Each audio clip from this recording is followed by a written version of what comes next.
BMS academy में आपका स्वागत है। इस सेशन में हम जानकारी लेंगे क्रॉप टूल के सेगमेंट के अंतर्गत दिए गए बाकी टूल्स के बारे में।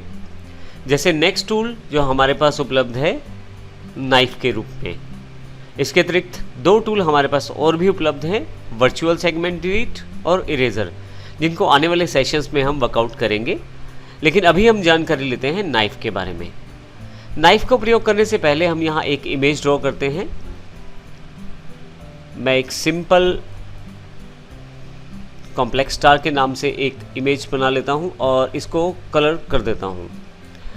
अब आप देखेंगे हमारे पास ये इमेज जो है वो अवेलेबल हो गई है। अब हम वापस चलते हैं क्रॉप सेगमेंट में और यहाँ से नाइफ टूल को सिलेक्ट कर लेते हैं। नाइफ टूल की हेल्प आप यहाँ से हिंट सेक्शन में देख सकते हैं।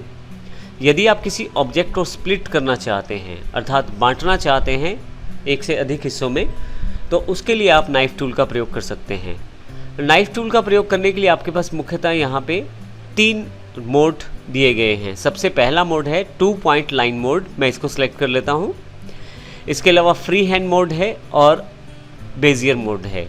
मैं यहाँ सबसे पहले 2 पॉइंट लाइन मोड को सिलेक्ट कर लेता हूँ। किसी भी ऑब्जेक्ट को, यदि आप हेल्प में भी देखें, किसी भी ऑब्जेक्ट को यदि आप बीच में से सिलेक्शन करते हैं इन मोड्स के साथ, तो आपके पास वो एरिया कट होके अलग हो जाएगा। जैसे एग्जांपल के लिए यहाँ पे मैं इस ऑब्जेक्ट के बीच में से मैं अपनी सिलेक्शन शुरू करता हूँ। जैसे मैं यहाँ से शुरू कर देता हूँ तो आप देखेंगे ये जो ऑब्जेक्ट है 2 पार्ट में अलग अलग हो गया है। हालांकि यहाँ दिखाई नहीं दे रहा, लेकिन अगर मैं थोड़ा सा जूम करूँ तो आपके पास यहाँ वाइटिश लाइन दिखाई देगी, जो ये बताती है कि आपका जो ऑब्जेक्ट है वो 2 पार्ट्स में डिवाइडेड है। दोनों पार्ट्स को अलग अलग करने के लिए मैं यहाँ पिक टूल सेलेक्ट करता हूँ। एक बार बाहर ज़रूर क्लिक करता हूँ ताकि ये सिलेक्शन पहले वाला हट जाए। अब आप देखेंगे 2 सिलेक्शन हो रहे हैं, एक नीचे की तरफ और एक ऊपर की तरफ। सेलेक्ट करके मैं इसको मूव कर देता हूँ। तो अब आपने देखा किस प्रकार नाइफ टूल के साथ हमारे पास 2 भाग हो गए हैं किसी पार्ट के, किसी इमेज के। मैं फिर से Ctrl Z करता हूँ इसको।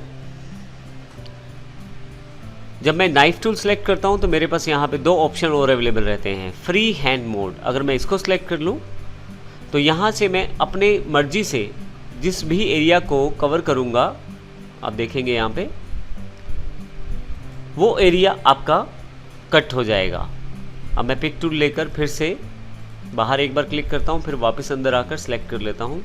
अब देखेंगे फ्री हैंड में मैंने फ्री हैंड सिलेक्शन के साथ उस पर्टिकुलर ऑब्जेक्ट में से किसी पार्ट को अलग किया है। फिर से Ctrl Z, फिर से नाइफ टूल सिलेक्शन में आ जाता है। फिर से नाइफ टूल को सिलेक्ट कर लेता हूँ यहाँ से मैं। नेक्स्ट आपके पास बेजियर मोड है। आप बेजियर कर्व में अगर आप काम करते हैं तो आप आसानी से इसको बेजियर मोड के साथ कट कर सकते हैं। मैं यहाँ से क्लिक कर देता हूँ और एक बेजियर मोड बनाना शुरू करता हूँ। आप देखेंगे कि मैं यहाँ पे बेजियर कोड्स का प्रयोग करते हुए आसानी से एक सेगमेंट बना लेता हूं जिसको मैं कट करना चाहता हूं और एंटर कर देता हूं। फाइनली आपके पास जो एरिया आपने सिलेक्टेड किया है वो अलग हो जाएगा। मैं फिर से पिक टूल में जाता हूं, बाहर क्लिक करता हूं, फिर वापस ऑब्जेक्ट पे और मैं अलग कर लेता हूं उस पार्ट को। अब देखेंगे कि ये ऑब्जेक्ट जो है ये अलग से कट हो गया है। तो इस प्रकार आप इन 3 मोड्स का प्रयोग करते हुए आसानी से कट कर सकते हैं।